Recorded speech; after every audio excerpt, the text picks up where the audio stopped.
So I keep muting and unmuting Jess. We're like fighting for the thing.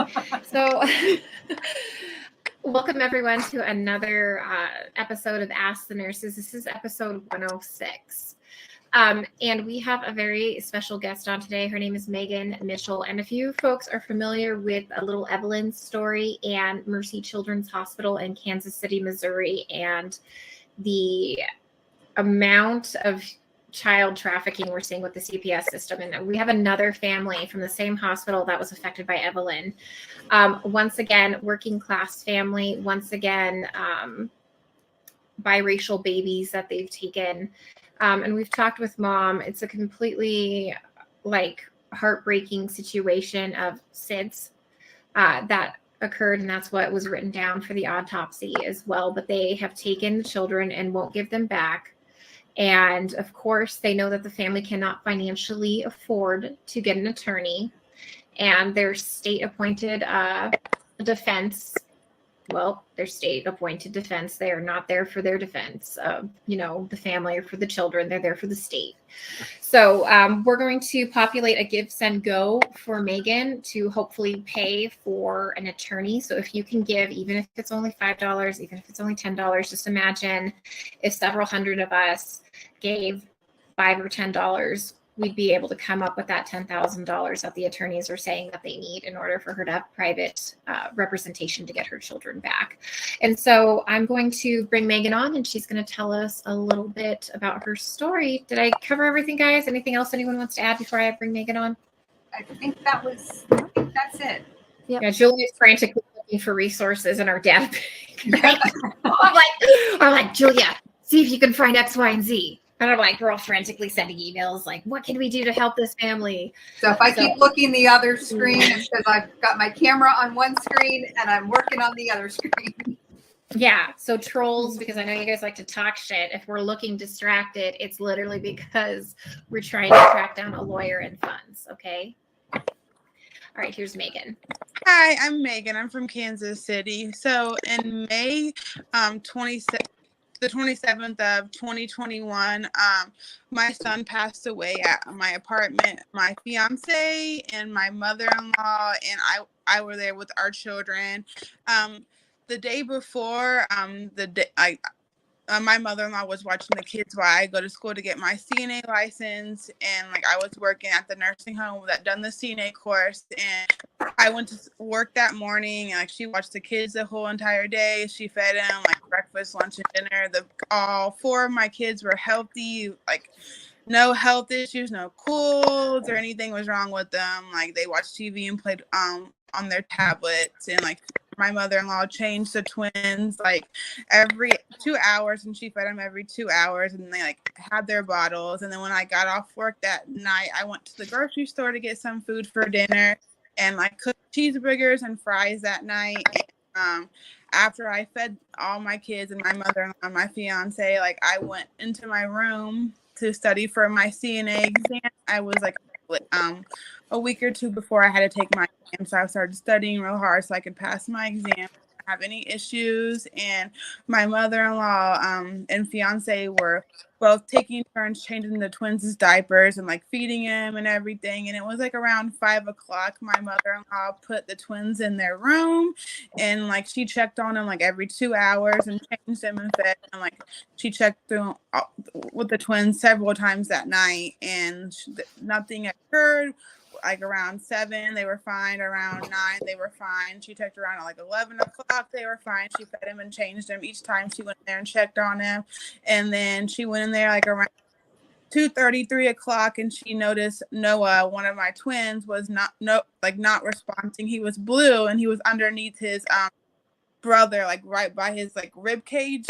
in there, and she yelled for me and my fiance. We both went in there. My fiance grabbed our son, and he tried to start doing CPR, and we called 911 that morning, and like my fiance was trying to like bring Noah back to life, and like it was 911 was telling us how to do the CPR and stuff because we weren't really for sure how to do it, and my fiance just kept doing it until the cops got there, and the cops took over because they know how to do it better than what we did. And then when the cops got there, the ambulance was like 5-10 minutes away, and they started taking over, and they couldn't get him to breathe or anything, so they took him to Children's Mercy, and Children's Mercy gave him some kind of medication to jumpstart his heart, and they can only do it like 2 times, they were saying. So the first time it didn't work, and then the second time they're like,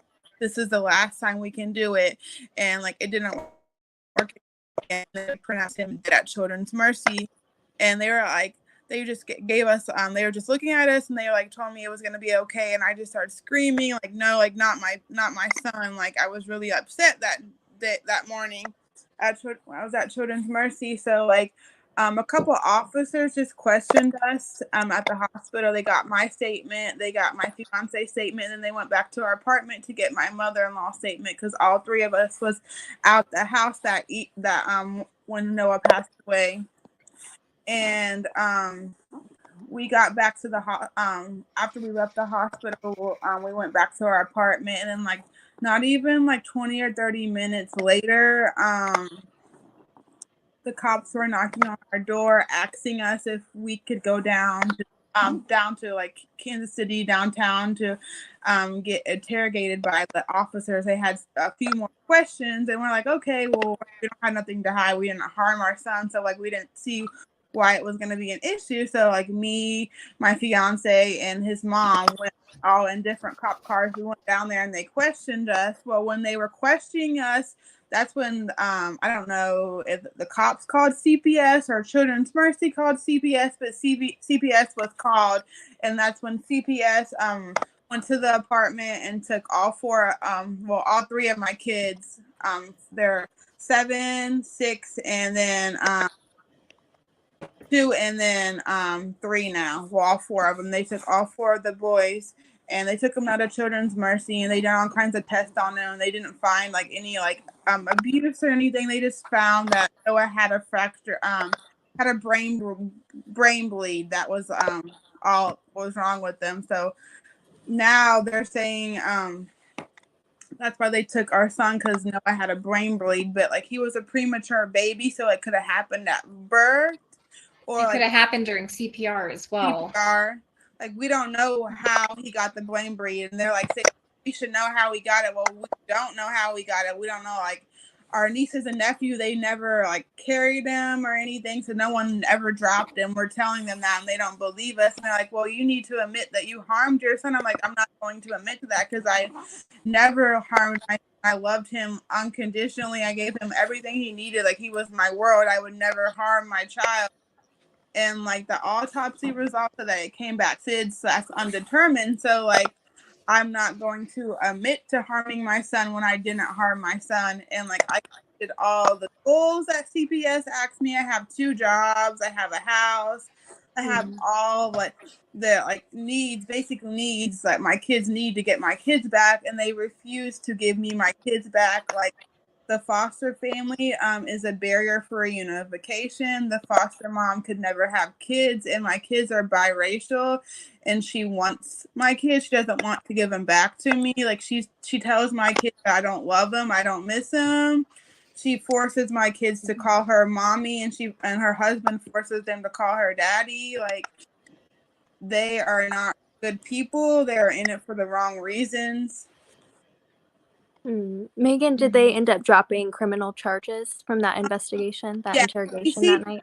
KCPD closed the investigation when the autopsy result came back. So the police dropped all charges against you, your fiance, and your mom, saying, oh no, there's no malfeasance here. There's no criminal activity of harm against your children. Then They won't give the children back. Called me, my dad, my fiance, and his mom, and told him that KCPD closed the investigation out. She was going to close her investigation out. So I was like, okay, well, we'll just get our kids back. She was like, no, that's not how it works. You have to work with your social worker to get your kids back. But I'm like, okay, well, no one's going to jail. The autopsy said that undetermined /SID, so why can't I have my kids back? He's like, it doesn't work that way. You have to work with the courts to get your kids back. And Megan, I want to ask you a question because this is going to come up in the comment section. People are going to ask this. When was your son's last wellness visit? It was in April. How long ago was that before he passed away? Around 30 days. And he got a clean bill of health and everything and got all of his necessary, immunizations. Yeah. At that wellness visit? Twins got all their shots, and they just kept telling us to just keep feeding them with their formula and everything, and they were good. They were gaining weight, and they didn't have any concerns. Yeah, so even 30 days prior, the pediatrician did a wellness check and wasn't concerned about any type of abuse, neglect, and they were all meeting their milestones and everything. No, there's no neglect. They didn't hotline me or anything. He was fine 30 days. Like, he was a happy baby. Like, he loved watching Frozen. So when my mother-in-law would watch it for her, she'd put Frozen on, like, in his little like bouncy seat, and he would just sit there with his bottle and just be happy and smiling. He was a really happy baby. Like, we didn't know anything was wrong with him. Like, the night before, he was fine. Like, and everything. He had like about 5 or 6 wet diapers and like a couple of dirty diapers. So he was fine the whole entire day. We didn't think anything was wrong with him until that morning around 3 o'clock when my mother-in-law went into the room and saw him blue and not responding. We're not responsive. Okay. And then they gave you like a court-appointed attorney. And how did that turn out? It didn't turn out good. I feel like he was just whatever my social worker and the GAL and the garden Malidum and the foster family and my social worker supervisor, whatever they wanted, like he just went back with I'm not getting my visits. Like he'll like email them and they won't respond to him. Just basically like he didn't do anything for me at all, for real. I feel like I was better off representing myself. Mm-hmm. And you contacted additional attorneys in the area about your case, and what did they tell you? They told me that since since my son passed away, it's gonna be more because they had to go to a lot of like FST meetings. They'd be in a lot of meetings, so they told me around 10 to 15,000 just to take my case. Okay, and if you don't mind me asking, Megan, what is your yearly income?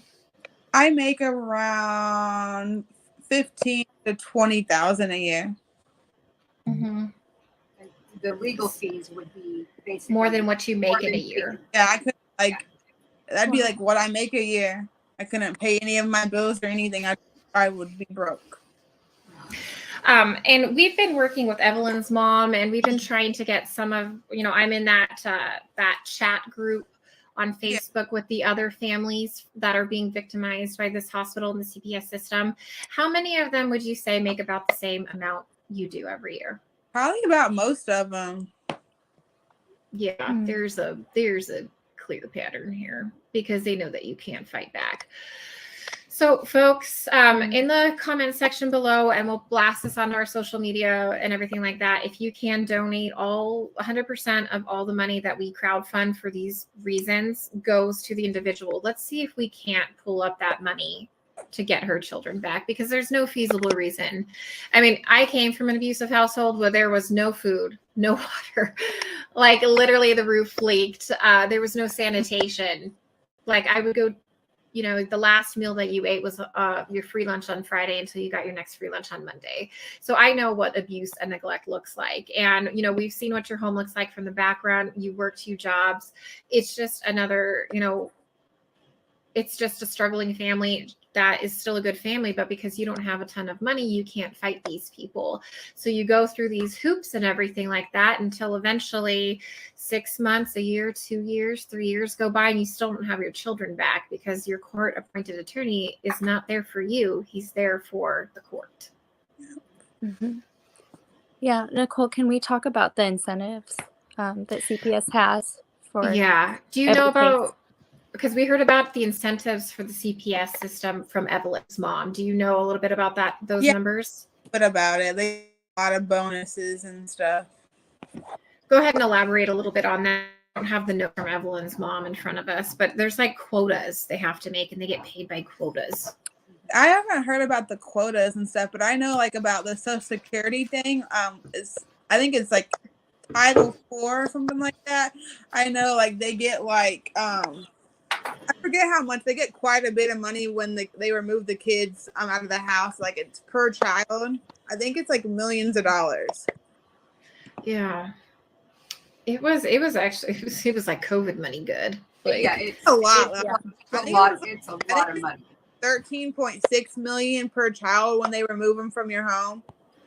So like they're getting all that money and they don't want to give them back to you. So like if they're not gonna, like, if they adopt them out, they're getting like a lot of money, and they're not gonna get no money if they reunite the kids with their family. So like it's just some money schemes. mm-hmm. And I know that we've heard about like foster families have to have like 5 or more kids in their house in order to turn like a good profit from like what they get paid to take care of these kids and stuff like that too. I mean, it's like the most ridiculous scam system ever, and they're just trafficking these children into CPS.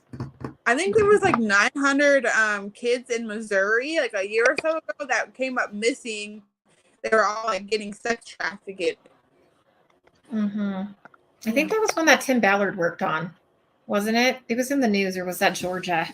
I mean, it was either way. It was all incredibly bad. And then like a lot of the social workers weren't even reporting the kids being missing, so they didn't even know they were missing. They weren't like telling like their supervisor or anything. They weren't getting reported that the kids were missing. Mm-hmm. So, okay.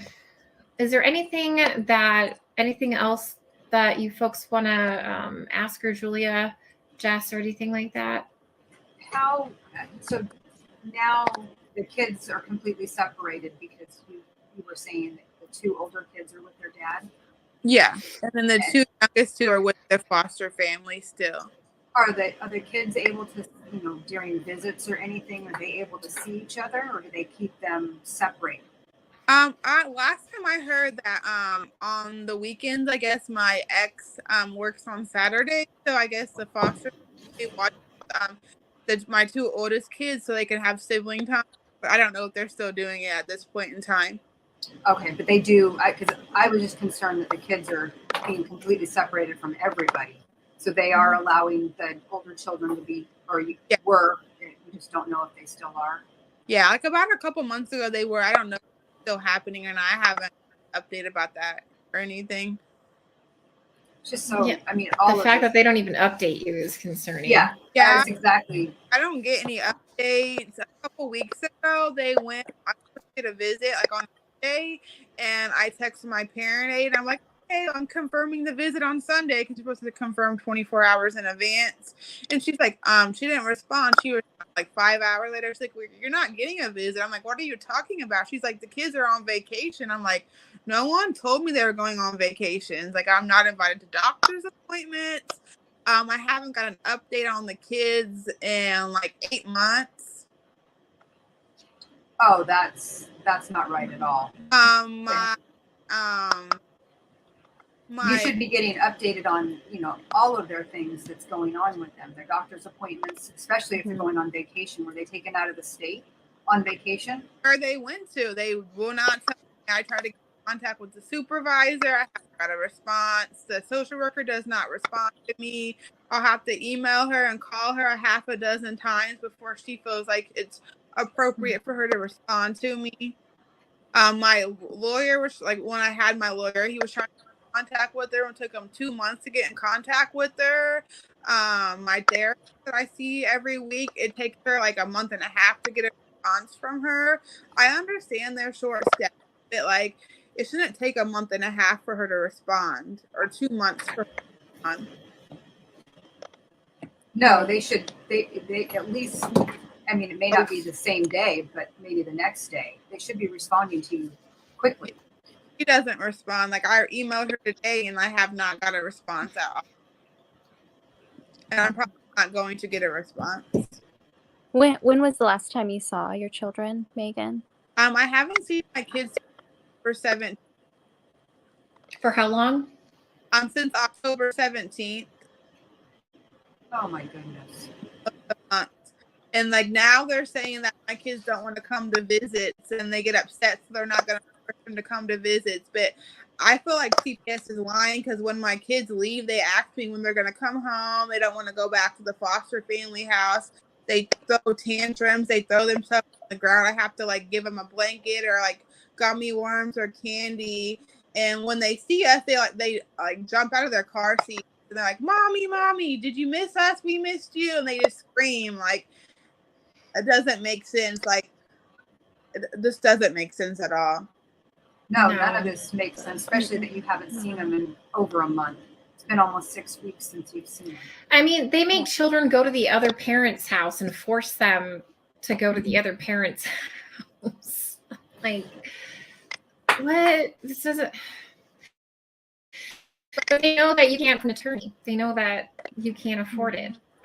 And one of my friends was saying, well, this happened to her before, saying that her kids are older, and that when her kids got home, the kids told her that when the parent aide or the foster family or the caseworker would go to the school, go to the family house, or to pick the kids up, they would tell the kids that, oh, well, you're not going to see your mommy and daddy. They don't have time for you. They don't love you. He's like, well, that could be happening to me, and that could be upsetting the kids. That's why they'd be crying. They could be telling them like true to get them upset, so then they can use that against me and say, oh, well, your kids don't want to come. You don't have a bond to see, etc. Like, that could be happening. I don't know what's being said. I'm not there when the foster family or the parent aide picks the kids up, so I can't say what's being said. Only thing I can say is my kids don't want to leave my house. They have to leave. I have to like give them like a 20-minute heads up, and that whole 20 minutes they're like telling me they don't want to leave. They stay with me. They love me. They don't want to like go back to the foster family house. They don't want to go back to their dad's house. And I tell them that, and they just don't believe me. They act like I'm lying about it. Like, I had to send a video to the social worker at my visit because my 3-year-old was screaming bloody murder that he did not want to go back to the foster family's house. And like, I have not got a response from her or anything. They act like I'm lying about it, but my parent aide sees it, and like everyone else sees it. Like my mother-in-law seen it, like my fiance. They don't believe us. Well, I don't know if they don't believe us. They don't want to believe us. Are you videotaping that when you're having to bribe them to get back in the car at all? Yeah, videotape everything. I have a voice, like it's a voice recorder on my phone that records everything, all my conversations with them, because they like lied on me so many times. I don't trust them at all. So when I call my social worker, I don't try to call her. I try to email her because I have a paper trail. So when I do call her, I record the whole conversation, because Missouri is on consent party, and you can record it. Missouri. Good, because it sounds like they're not listening to anything that you're saying, and they're, it's a typical CPS situation that we've been encountering.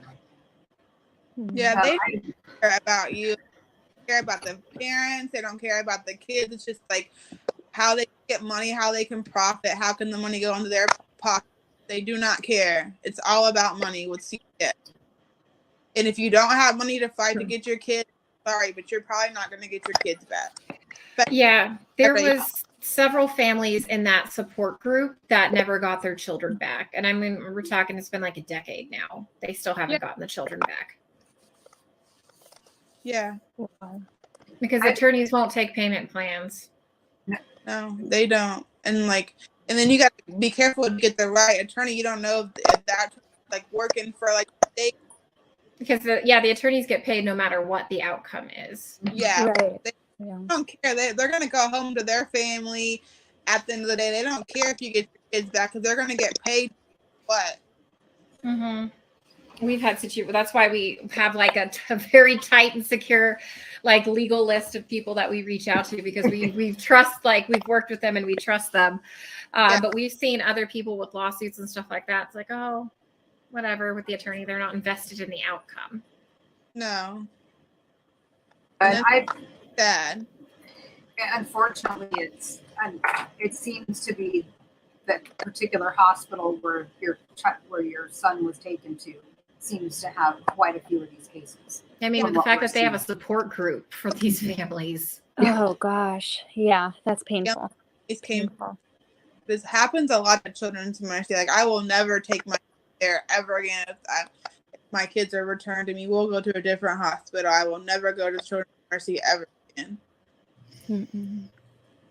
Yeah, this reminds me like all the nonsense with Baby Cyrus and everything like that. Just complete run around and ridiculousness. So, folks, we've been scrolling down at the bottom. It's www.givesendgo.com/Mitchell Family, and that's Mitchell, Mitchell, with only one L. The link will also be down below too. So if you can donate, let's see if we can actually raise enough money to get to pay for an attorney to help Megan out, because what they want is $10,000 to $15,000 for an attorney, and that's more than what she makes in a year working 2 jobs. And so the CPS system is banking on the fact that she can't afford an attorney. So let's prove them wrong. Let's get these kids back.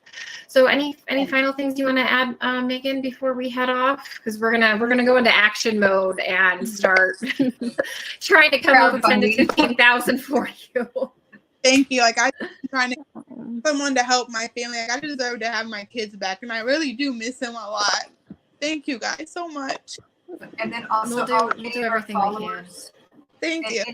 Anybody that's watching this episode, please share it, so that you never know, your one share could get to an attorney that would be able to help the family.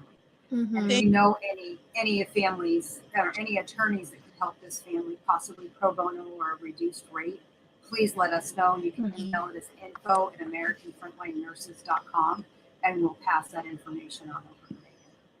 And just remember, folks, if everyone just gave, we reach like 1 million people a month across all of our platforms. If everyone just gave $5 or $10, we could easily come up with an attorney for Megan to get her children back.